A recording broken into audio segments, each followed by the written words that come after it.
घर में बहू आने के बाद कैसे रहना चाहिए, एक पिता ने अपनी पत्नी और बेटे को बड़ी सरलता से समझाया। एक शहर में एक परिवार रहता था।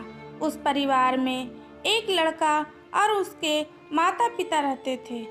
पिता एक दुकानदार था जिसका नाम दीपक था। वह बेटी को भी दुकानदारी के बारे में सिखा रहा था। जीवन अच्छा चल रहा था। सभी लोग घर में खुश थे। एक दिन लड़के के लिए एक रिश्ता आया और दीपक ने सोचा कि अब अपने लड़के का विवाह कर देना चाहिए। अब हमारा लड़का दुकानदारी भी अच्छे से जान गया है और उसे काम करने में भी कोई परेशानी नहीं होगी।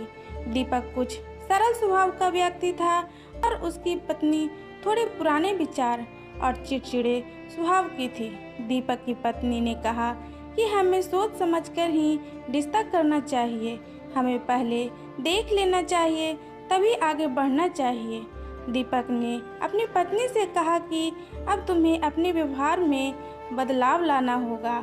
अब लड़के का विवाह हो रहा है, इसलिए हमें भी उनके अनुसार ही रहना होगा।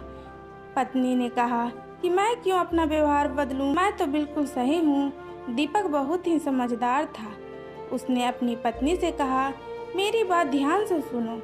अब तक हमारा बेटा हमारी हर बात को मानता था, लेकिन जब लड़के की शादी होगी तो कुछ बातों में बदलाव आएगा। जब हमारे लड़के की शादी होगी तो वह इस दुविधा में फंस सकता है कि हमारी बात माने या अपनी पत्नी की बात माने। अगर वह हमारी बात मानता है तो पत्नी को बुरा लग सकता है, और अगर वह पत्नी की बात मानेगा तो तुम्हें बुरा लग सकता है। यह समस्या हमेशा बनी रहेगी। इसलिए मैं तुम्हें समझा रहा हूँ कि अब तुम्हें अपना चिड़चिड़ा और जिद स्वभाव छोड़ना होगा। अगर तुम अपने बेटे की खुशी चाहती हो तो बेटे की शादी के बाद अगर किसी कारणवश तुम्हारी कोई बात नहीं मानी जाए तो तुम्हें गुस्सा नहीं होना चाहिए। तुम्हें इस बात को नज़रअंदाज करना होगा, क्योंकि अगर हम ऐसा करते हैं तो हमारा बेटा परेशान हो सकता है और उसे वैवाहिक जीवन में दिक्कत आ सकती है। कुछ दिन बाद लड़के की शादी हो गई थी। अगली सुबह जब बहू उठी तो दीपक ने अपनी बहू से कहा कि अब ये घर तुम्हें ही चलाना होगा, सब कुछ तुम्हें ही करना होगा, ये जिम्मेदारी तुम्हारी है। यह कहकर दीपक और उसका बेटा दुकान की ओर चल दिए। दीपक की पत्नी कुछ नहीं बोली।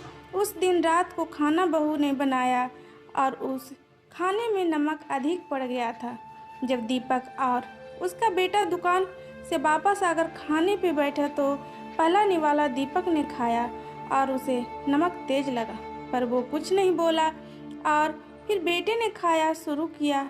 बेटे ने जब नमक अधिक देखा तो अपने पिताजी की ओर देखकर कहा कि आप देख रहे हैं पिताजी कितना तेज नमक है।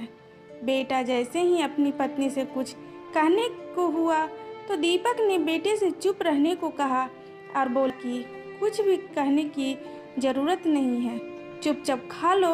बेटे को कुछ भी समझ नहीं आ रहा था। तभी पत्नी ने जब खाना खाया तो वह भी कुछ बोलने वाली थी, तो दीपक ने उसे भी कुछ बोलने से मना कर दिया।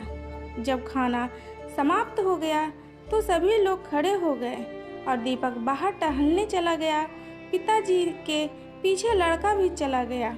अपने पिताजी से पूछा कि आपने आज इतना अधिक नमक का खाना क्यों खाया। पिताजी ने कहा कि तुम्हें भी यह सोचना चाहिए कि अगर तुम सबके सामने अपनी पत्नी को बुलाकर उसके खाने में कमी निकालते तो उसे कितना बुरा लगता। हो सकता है कि जल्दबाजी में ऐसा हो गए, और अगर तुम्हें कुछ कहना ही है तो उसे अकेले में समझाओ, इससे उसे बुरा भी नहीं लगेगा। और बोले, बेटे वो तुम्हारी पत्नी है, वो अपना घर छोड़कर तुम्हारे भरोसे ही तो इस घर में आई है। अगर तुम ही उसका साथ नहीं दोगे तो कौन देगा। तुम्हें अब अपनी गृहस्थी बड़े देखकर चलानी होगी। बेटे को पिता की बात समझ आ गई थी। आखिर में जब लड़के की पत्नी ने खाना खाया तो उसे भी पता चल गया खाने में नमक तेज है। तो उसने सुबह उठकर सबसे कहा कि मुझे माफ़ करना, रात को मैंने खाने में अधिक नमक डाल दिया था। पिताजी ने कहा कि इसमें कोई भी गलती नहीं है, ऐसी गलती तो किसी से भी हो सकती है। बेटे की पत्नी के माफ़ी मांगने के बाद दीपक की पत्नी ने सोचा, आगे से मैं भी बहू को कुछ नहीं कहूँगी, उसे हमेशा प्यार से ही समझाया करूँगी। अगर शायद मैं बहू को कुछ कहती तो बात बिगड़ भी सकती थी। इसके बाद दीपक की पत्नी भी अपने चिड़चिड़े स्वभाव में सुधार लाई। वीडियो देखने के लिए धन्यवाद।